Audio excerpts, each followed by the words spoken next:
Good morning, everyone, and good afternoon for all of you on the East Coast. I welcome you to join our webinar today with Dr. LaShawn Glasgow. Today's webinar is on systemic racism, health equity in the COVID pandemic. I'm your host, Norman Stolzoff, and I will be leading our conversation for the next hour. I'm a cultural anthropologist, and I work with Ethnographic Insight. And we've worked with organizations like RTI, of which Dr. Glasgow works. A few years ago, we partnered on a project on aging in Florida. And so we've worked over the years on health projects. And today we're going to be examining the public health aspects of the COVID pandemic as it pertains to racism. For the first 40 minutes, it's going to be me leading an interview. And then the last 20 minutes, we're going to have Q&A. So I welcome your questions. You can use the Q&A function at the bottom of your screen, and we'll be fielding those questions and allowing some time for Dr. Glasgow to answer those questions when they come in. So today's guest, our distinguished guest, is LaShawn Glasgow, and she's a doctor of public health. She's an evaluator and director of RTI's Community and Workplace Health Program, CWH, which collaborates with government, not-for-profit, and private sector clients to create healthy communities and workplaces for all by providing the data, practice-based insights, and tools needed to deliver effective community and workplace health interventions. Dr. Glasgow leads and advises on evaluations of public health initiatives designed to prevent and control chronic disease and additional social determinants of health and health disparities. Prior to joining RTI in 2008, Dr. Glasgow held program evaluation positions with the CDC, Pennsylvania Department of Health, and community-based public health organizations. LaShawn, thank you and welcome to join our webinar today. Thanks for having me, Norman. Glad to be here. I'd like to start off by asking you, what inspired you to pursue a career in public health? I think really my childhood experience inspired me to pursue a career in public health. I grew up in West Baltimore. My parents are first generation college grads, a loving family and household. But we certainly lived in an underserved neighborhood. I didn't know it, I felt well taken care of and safe. But as I grew a little older, I began to recognize some things. Long about my junior year in high school, we moved out to Ellicott City, Maryland, which usually is at the top of U.S. News and World Report's best cities to live in the country. And it just really was a culture shock for me. I realized how different things were, and that difference ran pretty significantly along race lines. And so in some ways it confused me, and it also really inspired me to kind of dig into these issues more around social justice and how neighborhoods matter to health and well-being. So my curiosity started very young and then just blossomed as I went through school and really became dedicated to the public health field. That's great. It's been said that Black Americans are facing a twin pandemic of systemic racism and the coronavirus, which has disproportionately infected people of color. How do you think that these two pandemics are intertwined and connected? Sure. So really, people's ability to respond to COVID-19, to follow guidance in terms of protecting themselves to help curb the spread, that is in large part impacted by what we call social determinants of health. So the conditions in which people live, work, play, learn. And what we know about our systems in our country is that, we do have structural racism. So just based on our country's origin and our country's history, systems were designed to disadvantage racial and ethnic minority groups and to provide advantages for the white majority. And so our nation's kind of grounded in that, and, racism continues in our systems today in different forms. And so living within those systems, Black people are kind of experiencing the heavier burden from COVID-19. And it, again, COVID-19 can affect everyone, right? But what it's doing is it's really infiltrating the cracks in our system, and really hitting hard those folks who are at a disadvantage, and not by accident, but really by design and because of the weaknesses in some of the racism in our system. I was reading an article recently and following in the aftermath of the George Floyd murder, the Minneapolis City Council made a decree that racism is a public health emergency. What do you think the implications are of this policy assertion by the Minneapolis City Council? Yeah, and I do, also pointing back to your initial question about trauma, George Floyd's killing was a traumatic event for our nation and for Black people, but it is not the first time such an event has happened. And so really, Black people have been dealing with this kind of, violence against us and kind of crying out to matter, right? To be treated as human beings, to be treated equally. So it's a little heartbreaking that it took George Floyd's death to kind of wake the nation up to these issues, but it does bring a lot of hope. So hopefully with the declaration of racism as a public health problem in the nation as a whole, kind of waking up or being more aware of systemic racism and structural racism, hopefully we'll start to see some of the policy changes that are needed to correct racism in our systems.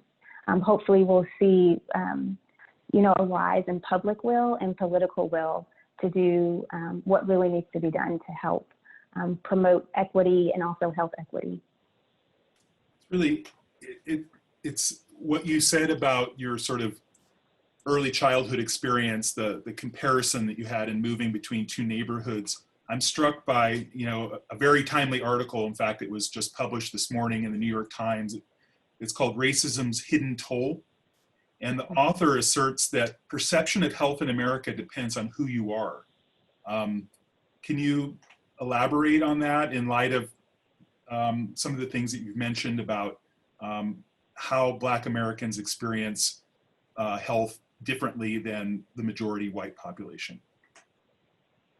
Yeah, I do think there are different levels to that, Norman. I mean, there have been reports, for example, really the seminal piece, Unequal Treatment, by, what was previously called Institute of Medicine, talked about how Black people do experience discrimination within the healthcare system, and it is not explained away by looking at socioeconomic status.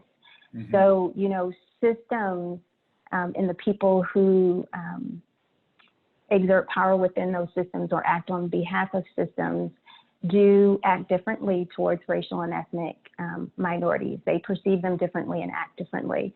So in terms of how Black people may experience a health crisis or even a health interaction, they can perceive discrimination from the system and from actors in that system. And research has indicated that it's not a perception, it's a real part of their experience. And so we have to be mindful of that. And so there's some changes that need to be made, training, diversifying the health workforce, things like that, to improve Black and all racial and ethnic minorities' experience with the healthcare system. On top of that, their health is linked, the health system and health interactions are linked to other systems in our society, right? And so discrimination and racism has also been well documented in other systems.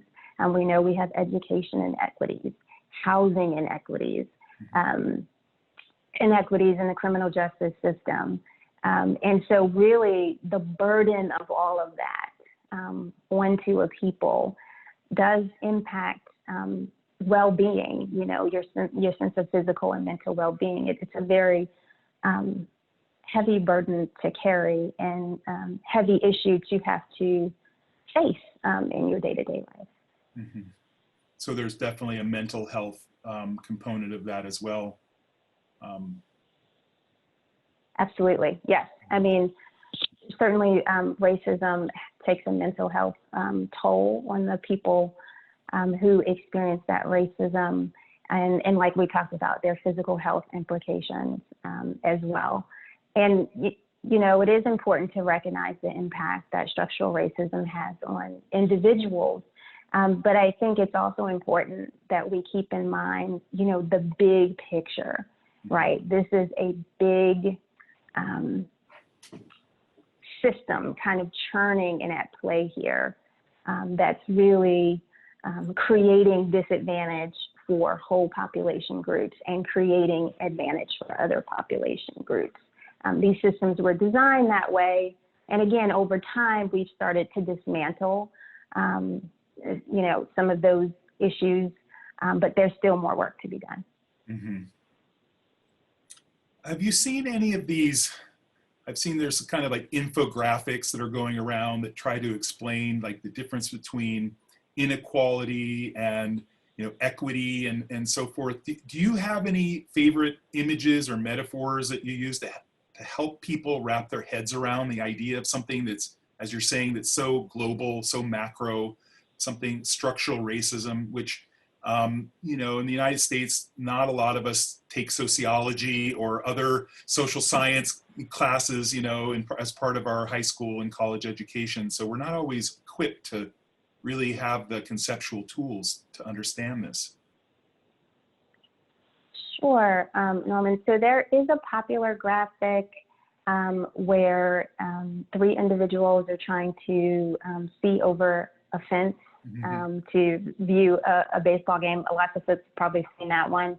And so what the visual tries to kind of depict graphically is that equality means that these individuals of different heights would all have the same kind of size box to stand on, but that wouldn't fix the problem because if someone is shorter, they still can't see. But equity is really about raising up the person who's at a more significant disadvantage so that they can see over the fence. And so that's a very popular image, very well done and very creative approach. You know, sometimes I think that some of the challenges with some of these images is we still, and it's a picture, so it's hard, but we can still kind of miss the intent. We kind of miss the sense of structural racism, something that was intentionally put in place. So when I look at a picture like that, I think about the fence, right? That fence is a barrier someone put into place that they knew one person with certain characteristics would be able to see over, but 2 other people with different, visibly different characteristics would not. So we can certainly lift people up, and that kind of individual level support is needed, but we really need to be attacking that fence, you know, in terms of promoting long-term equity. And in terms of resources to help explain a very complex, you know, concept, structural racism, the Racial Equity Institute, they have a resource called the Groundwater Approach. It's a fantastic, really easy to understand overview of structural racism by Bayard Love and Dina Hayes Green. So I really recommend that resource to participants. I'm thinking now too about the image. It kind of focuses on individuals, and it tends to emphasize things like height, which are, you know, inborn characteristics, rather than race, which is a collective phenomenon, and also it's a socially constructed phenomenon that we treat people who have different, you know, appearances in different ways. These things are not, you know, biological facts. So I think that in some ways it's a helpful image, but it doesn't, as you say, it doesn't really get at the root of the complexity and the magnitude of what structural racism is. That it's intentional and it affects groups, not just individuals. When we were talking before, you mentioned something that really caught me, and you mentioned the trifecta of trauma. And I'm wondering if you could explain that a little bit to our audience today. Sure. And Norman, for the audience members, we kind of chatted. We were talking about a health affairs blog that I'd done. And in there, I had cited an article by Adia Harvey Wingfield from the Harvard Business Review, where she was pointing out the disproportionate burden of COVID-19 on Black healthcare workers, doctors, nurses, and other healthcare workers.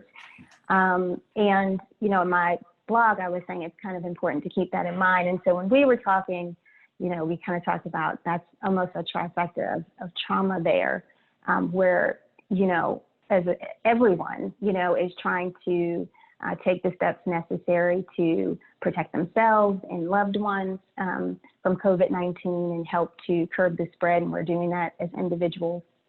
And then Black healthcare workers are also dealing with the blow that COVID-19 has taken on the healthcare system, just, you know, overburdening the healthcare system. And so having to work within that environment and consistently be faced with COVID-19 illness and issues in the work environment. And then on top of that, as we talked about earlier, this racial equity movement that has just, I would say, has had a resurgence, both nationally and internationally. And the movement itself is inspiring. It's a positive thing, but what has kind of sparked this resurgence, you know, as we talked about, has been violence against Black people, and most notably for this movement, most pivotal probably for the resurgence, was the police killing of George Floyd.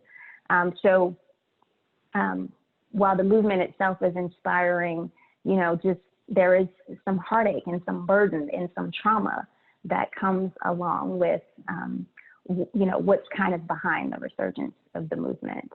So in terms of, you know, individual and family level protection from COVID, dealing with it constantly in the workplace and having to see how it's battering the healthcare system. And then on top of that, the racial equity movement, I think, you know, is kind of how we came up with the term trifecta of trauma. Mm-hmm. Yeah, it's a lot. Yeah. Changing a little bit, I'd like to talk a little bit about the public health framing, how we talk about these issues. As an anthropologist, I'm really interested in cultural narratives. In particular, I'm interested in the framing of the discourse around, you know, the way we're talking about COVID and public health. And I'm not an insider to the public health, you know, community, although I'm interested in the outcomes and doing what I can as a social scientist to contribute. But one of the things that I'm really curious about is the term health disparities. And I wonder why that term is used rather than health inequality or injustice or health racism. And I'm wondering if you could talk to that a bit. Yeah, so it's not uncommon in the public health field, and I would say that the healthcare field, to use the terms health disparities and health inequities interchangeably. Mm-hmm. You know, over time, health disparities is a term that's been used in the field and by definition has been linked to discrimination and social economic disadvantage. For example, with healthy people, which is kind of like our national health objectives that are updated every decade.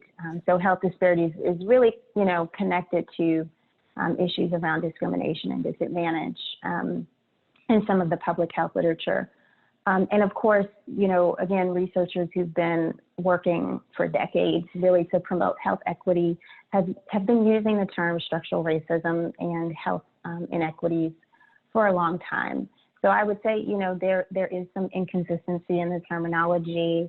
It is kind of a common lingo, health disparities in the public health field.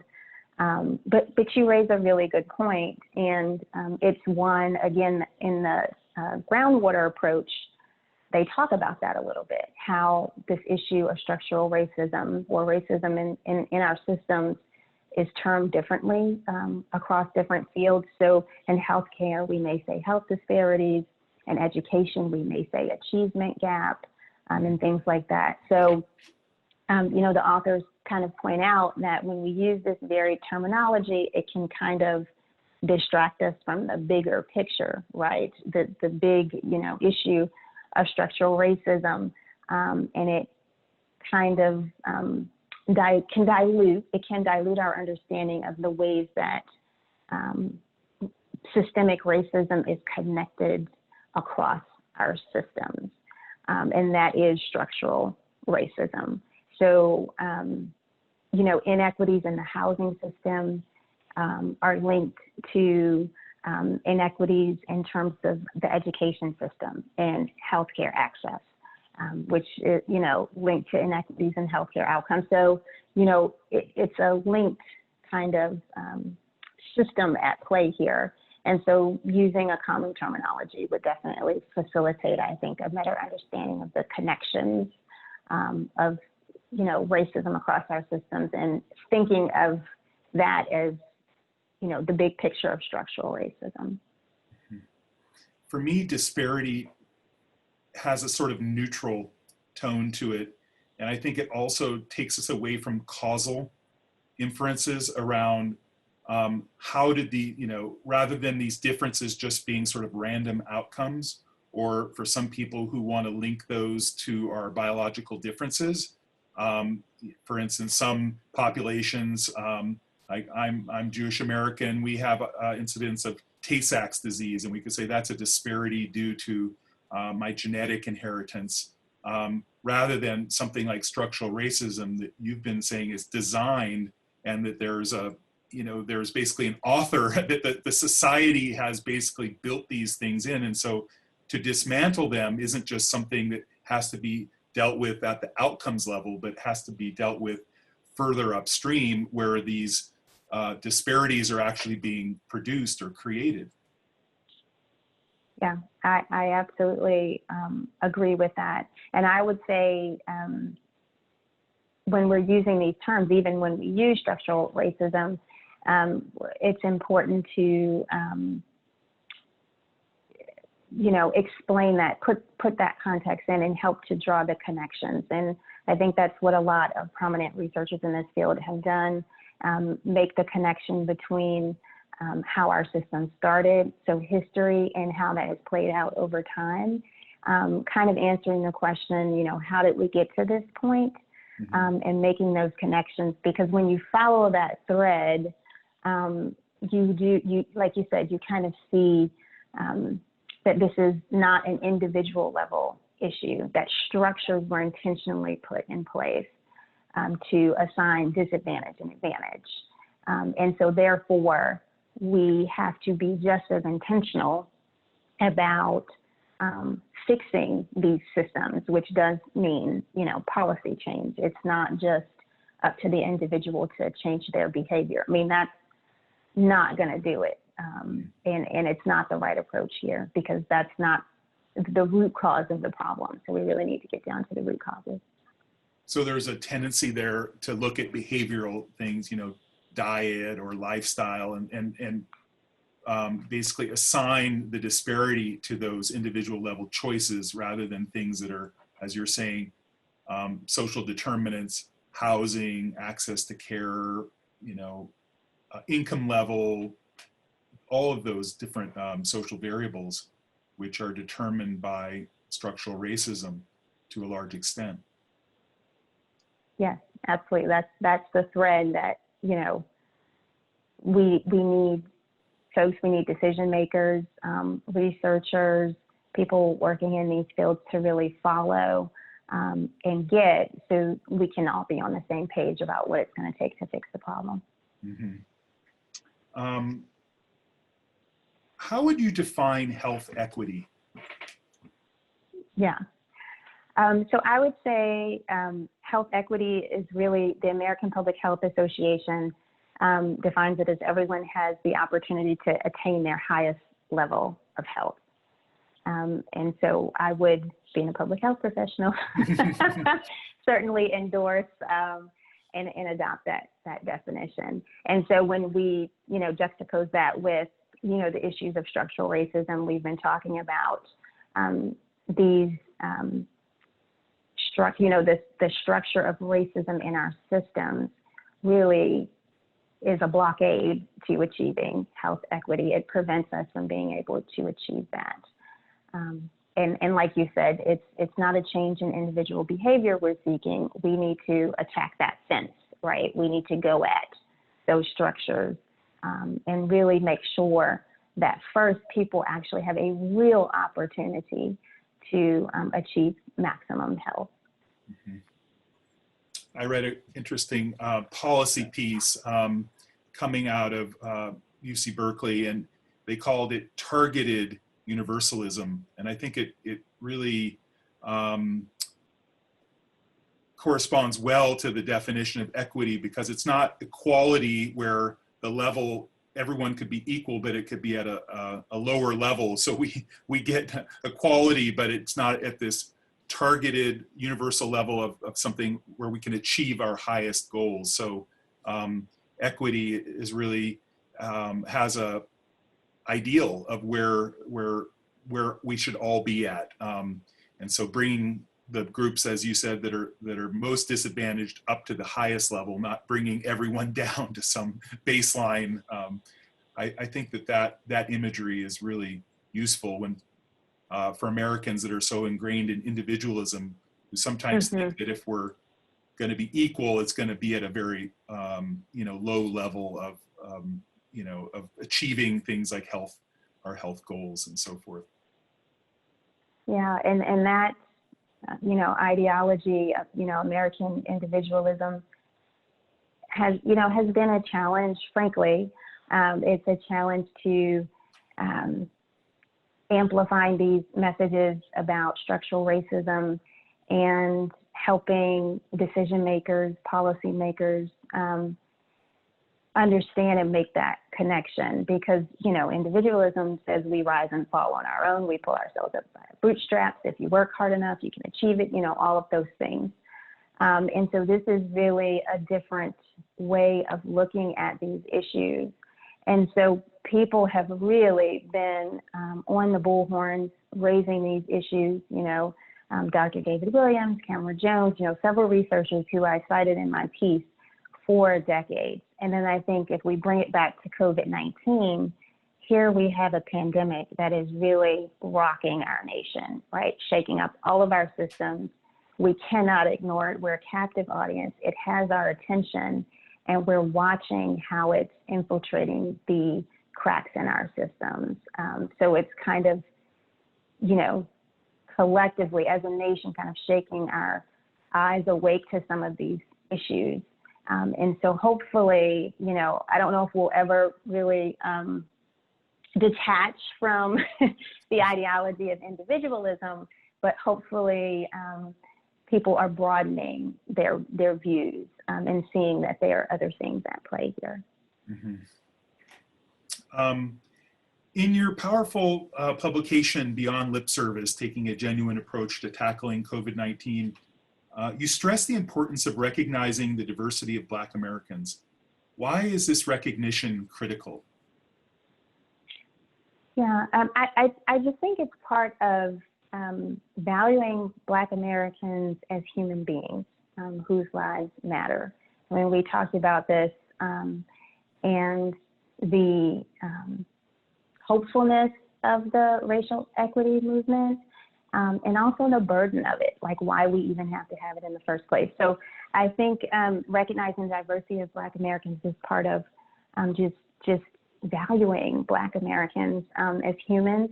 I think it's also important to do that to kind of combat, the racist narrative that, Black Americans are a homogeneous group that are kind of stuck in a hopeless state. I put that point in the blog post. And then it's also always important, I think, to acknowledge the strengths and the talents that people bring to the table. And in this case, Black Americans, we are a resource to be engaged. We bring expertise and talents to the table. And really, these issues around COVID-19 health disparities and all Black disparities, can't be tackled effectively without engaging the community and bringing us to the table so we can help define and understand the problem and design effective solutions, and then also help to assess whether the solutions are having the impact that we intend them to. I was reading an article recently about Maine, and I had a brief sojourn of 2 years living in Maine. And, you know, I think a lot of Americans aren't that aware of Maine. It's not in the news all the time, but it's the oldest state, and it's also the whitest state in the United States. And so the Black population is small. It's only 2% of Maine's population. But I was reading in this article that it's nearly a quarter of all of the COVID cases. And so you have that massive, you know, disproportionate impact. And what I think is also interesting is that the Maine's Black population is highly, they're immigrants from Africa to a large extent. And some of those countries are themselves war-torn, like Sudan. And a lot of these people are also Muslim.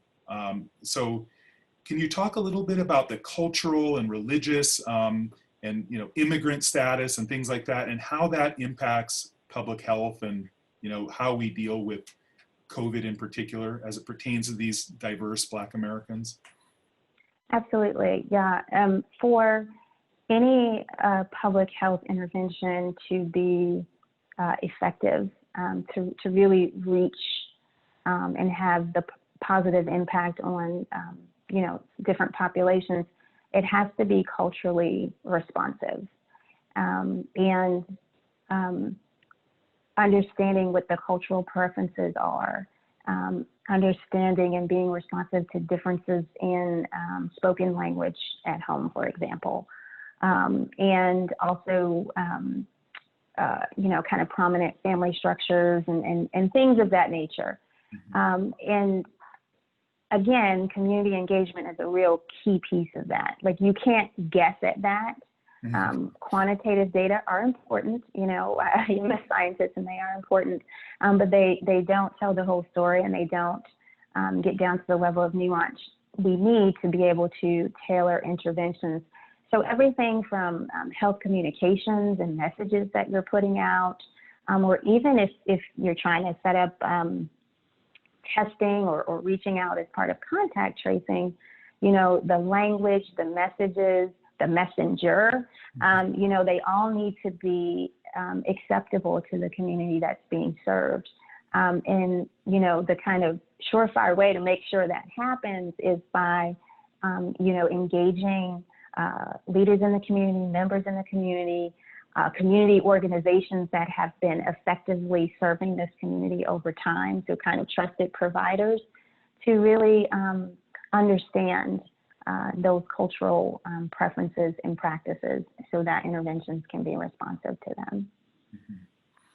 Yeah, it's straight out of this piece that I read. They were saying that canvassing was really critical, and there were insiders in the community, because coming from some of these countries with so much political strife, there is a deep distrust of the government and in government officials. And so the messaging around COVID wasn't really getting in. And as you mentioned, contact tracers, there were a lack of language specific contact tracers. And so the governor is set up a fund to try to address this, but, you know, the impacts were kind of late to the game, and you know, the devastation was already hitting the population in Maine. So I just thought that was a real concrete manifestation of this issue of diversity within the Black community, and how it disproportionately impacts them. Yeah. And you raised a good point there, Norman, because you said kind of late to the game. So, you know, in addition to community engagement is key, do it up front. You know, it has to be done up front. It's not an afterthought. And value the perspectives of the communities that you're trying to serve and bring them in at the beginning, because if not, you risk, you know, wasting resources and having to go through some failure and tough times with the intervention. I guess also the preparedness issue, you know, and that whole, we've seen how defunding of agencies like the CDC and so forth have really impacted our whole society, but again, disproportionately in these communities of color. We're kind of talking, we've talked about it, but what do you think progress toward health equity would look like? I mean, where do we go from here? What are the steps that, based on lessons learned and the long history of, of trauma that we've been discussing? Yeah, so again, researchers who've been studying and working to advance health equity for decades have promoted a number of kind of policy recommendations and recommendations for systems changes. So I think the solutions are twofold. I think in a case like COVID-19, right, this is a pandemic and then there is a need for an urgent and immediate response. So in this case, I think we do want to make sure we pour resources into the communities that are most effective and do provide that individual level support and so that they can help to protect themselves against COVID-19 and help to curb the spread. So, that is important, but this won't be the last pandemic we face. There'll be other national health emergencies and the health disparities that we were grappling with in chronic disease, for example, and so on, that we were dealing with before COVID-19 will be waiting for us and are still there. So long term, we really do need some policy and systems changes. And so some of the things that have been recommended, again, thinking of structural racism, so it's not just the healthcare system, it's all of the systems, quality, early childhood education, affordable housing or mixed income housing, living wage, access to healthcare. So we talked about it before. These are big problems that were baked in by design. So it is going to take some kind of big policy solutions to address them. Mm-hmm. And before I go to Q&A, I have one final question. How can progress toward health equity for Black Americans help other ethnic populations in the U.S.? Yeah, so I focused on Black, white, and equities and the health affairs blog, and that's how we got to talking. That's what we're focusing on here. But obviously, structural racism affects, all racial ethnic minorities, not just Black Americans.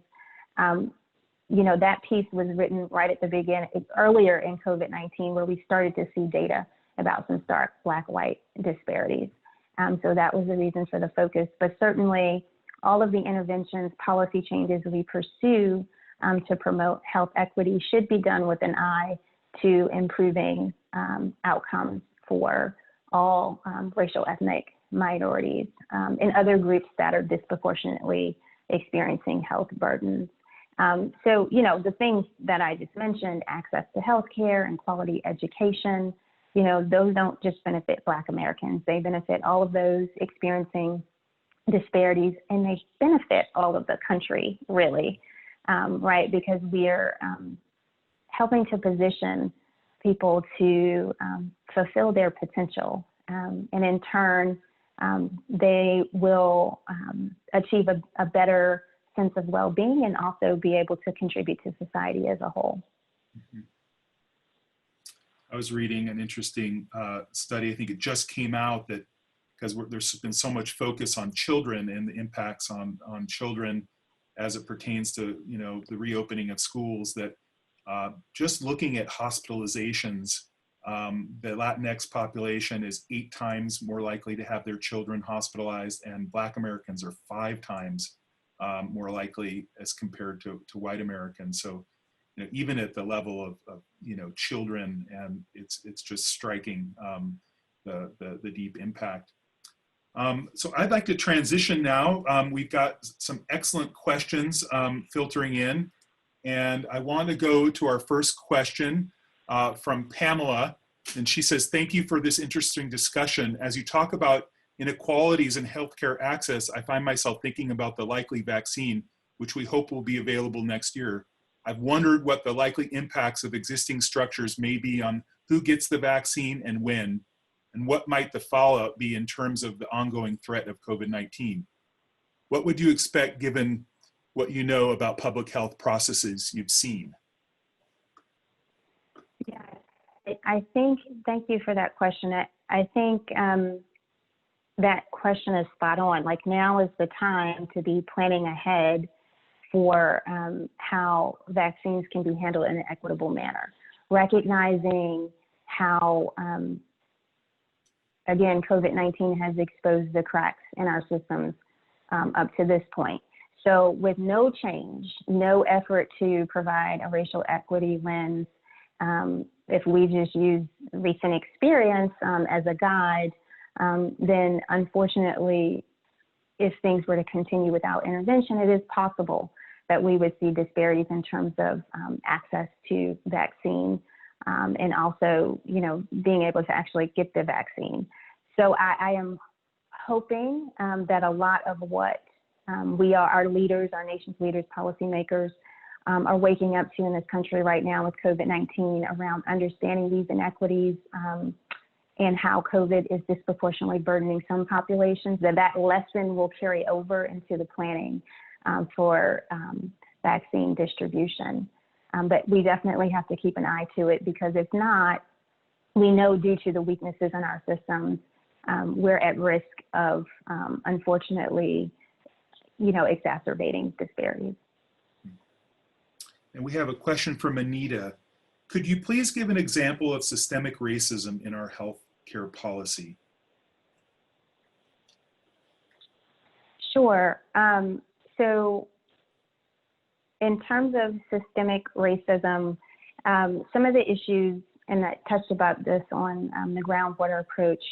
So it's this issue of, for example, regardless of socioeconomic status, so whether you might have healthcare access or not, you can go into a healthcare setting and based on your race or ethnicity, you may not be prescribed the recommended care, for example, or your healthcare issues may not be addressed using the evidence-based practices or the recommended care.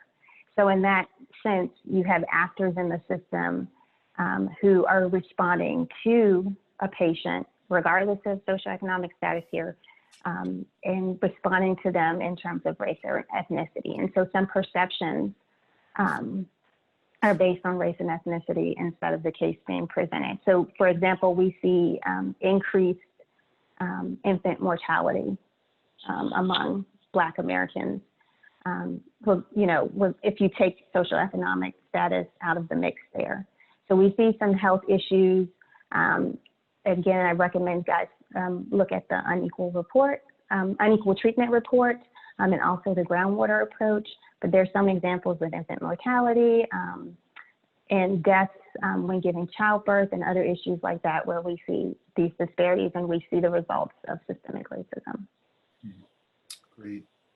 Are there any policy changes regarding systemic racism that you're excited about? Have you seen any, you know, things to be hopeful about in terms of addressing these public health inequalities? I think we've seen some interesting, quick changes in the healthcare field in response to COVID-19, such as allowing the increased use of telehealth, for example, which can help improve access in some cases. I mean, we have to be careful for where we don't have access to internet service and phone service and things like that. But it does have the potential to help increase access to care. So we're seeing kind of an expansion of telehealth services within the healthcare setting. We've seen locally what we would call some little p policy or systems changes in terms of schools and school districts making provisions for students and families of low income and getting them connected to internet services, providing them with resources in order to make sure that they're continuing to learn, coming up with creative ways of connecting them to resources in the communities. We've also seen, in Congress, some calls for, examining, I think the common term would be reparations, but it's a little more nuanced than that, but different policies to help nurture wealth among populations who have experienced systemic racism. So I think, and of course, everyone has an eye to health care access. So I think, some of these are longer term policies that it'll take some time to change, but we're seeing some local level initiatives as well. And even as you mentioned, Norman, local governments and health associations making racism a public health problem has also been a change. Someone who used to work for the CDC, how can we address the problem of lack of transparency and accurate data collection in order to understand the full impact of the pandemic on Black communities and other communities of color?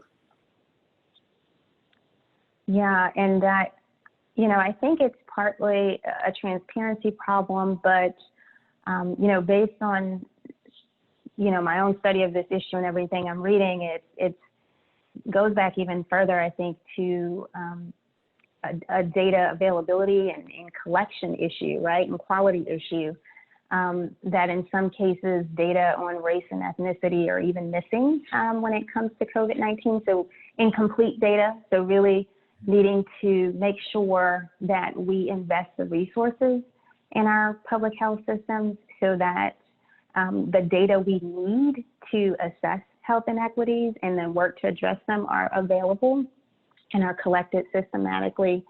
And then once we do have those data, I do think transparency is important. And so we've seen a lot of universities kind of stepping up during the COVID-19 pandemic and continuing, I mean, they've always been, but continuing to be very active on the public health front. I'm thinking, for example, the Johns Hopkins coronavirus maps, where they have a lot of detail, have done a lot of analysis, have put out briefs summarizing the data. So I do think data transparency is key, and also even taking a step back, before we can share the data, we have to make sure that we are collecting all of the data we need to be able to look at these issues. And in order to do that, of course, we have to invest in the resources so we have the infrastructure to do that. I guess, and also have the political will to want to collect that data. Yeah. Yes. Yes. And I've attended several webinars myself. Just listening to some of them, CDC, county health and health rankings have had some good ones. Just listening to experts in the field and also folks out there in the community working on these issues, and they encourage everyone to vote for leaders who make this issue of equity a priority, not just in their words, but, in their actions to date, policies that they've introduced, how they've voted, who they're engaging. Because to advance this issue, it's important that we have leaders that embrace it.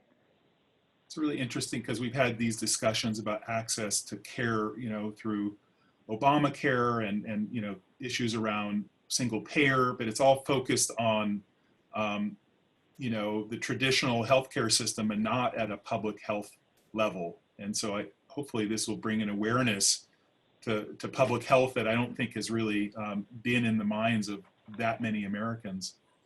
I have another great question here. Are you a fan of action research, and have you ever used it? I ask because I'm aware that action research brings people from the population served by an agency or program into the research process, not only as the subjects of the research, but to help design and direct the research.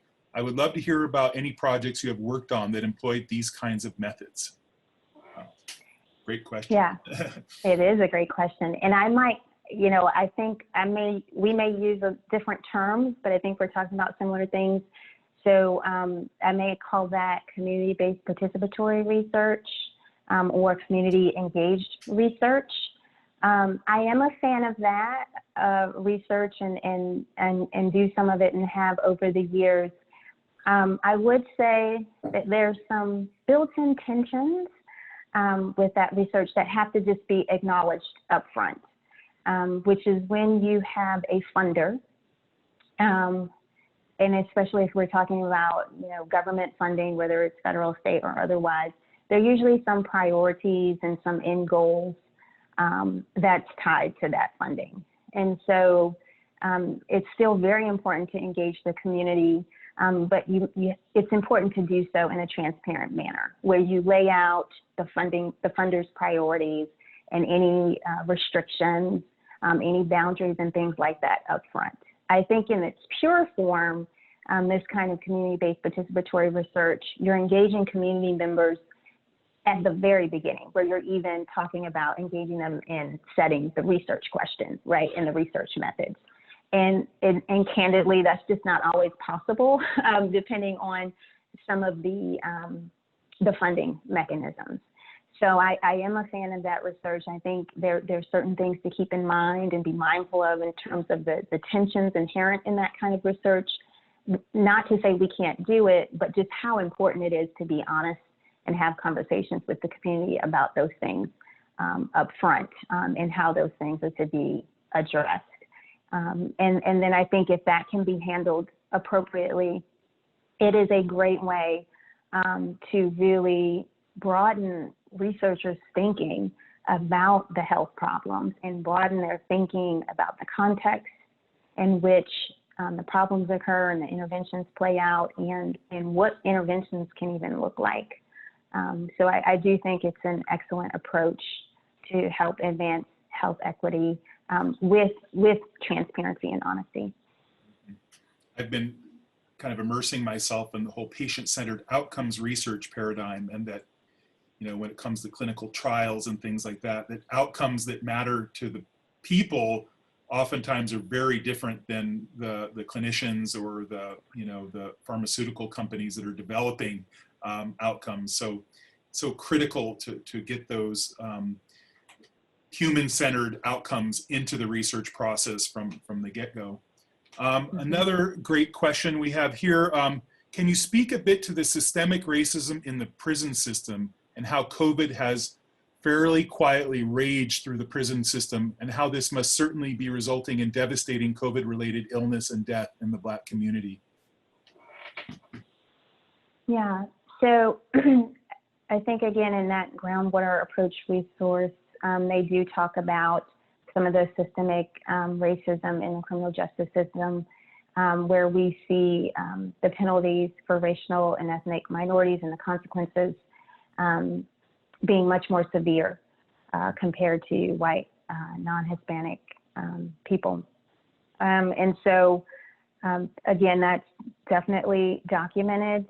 We have seen in some areas early release approaches in response to COVID-19 to help decrease crowding in the criminal justice system as a way to help curb or prevent the spread of COVID-19. But I agree, it is important. That's another place to direct attention and to gather data and to understand what is going on in that setting. I think, historically in our country, that's a marginalized population, right? And so I think it also goes back to the core issue of valuing other human beings. Again, supporting efforts and leaders and organizations that take that approach of valuing human beings, and understand that it's also important to look within criminal justice settings to kind of gather data there, as the previous participant mentioned, the importance of data, and really understand what's going on in that setting. But yes, agree, given what we know about systemic and structural racism, the potential is there to exacerbate disparities. How do, I guess the question on action research sort of brought this up from the level of research, but how do we as the public in particular, how do Black Americans and other minorities get more involved in public health? Do you have any ideas around what sort of ongoing participation looks like? Sure. I mean, public health is a field, you know, like other fields, we have professional associations and things, and graduate schools do a great deal of outreach. You know, I would like to think, let's put that on the public health field. You know, how can we be more intentional about reaching out and engaging, you know, young students of color and communicating about what our field is and what we do.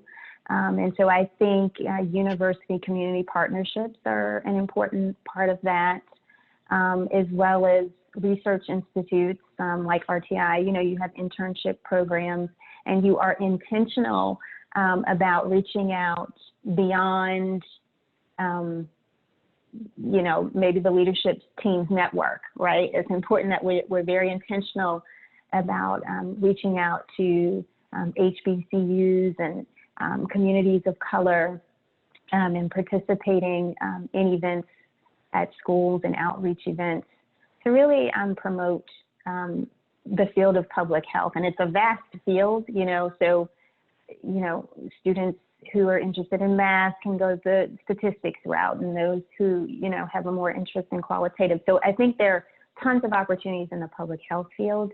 So for students who may be interested, I would certainly say you could, you know, look up your local, a few of the public health schools in your city or state.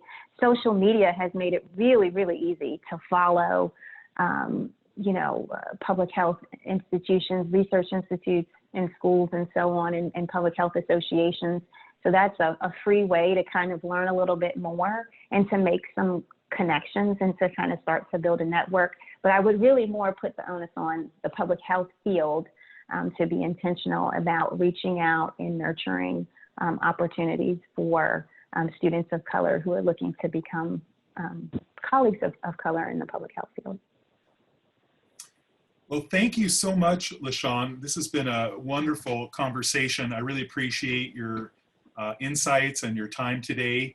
For all of you who contributed out in the webinar world, thanks for your questions. I've been recording the video, so I'm going to be launching the video both on our website as well as on social media. So for those of you who may have missed, or you want to pass along this interview to colleagues and friends, I welcome that. And thanks again, LaShawn, and best of luck to you in your work. Thank you, Norman. Thanks, everyone. Goodbye. Thank you. Bye-bye.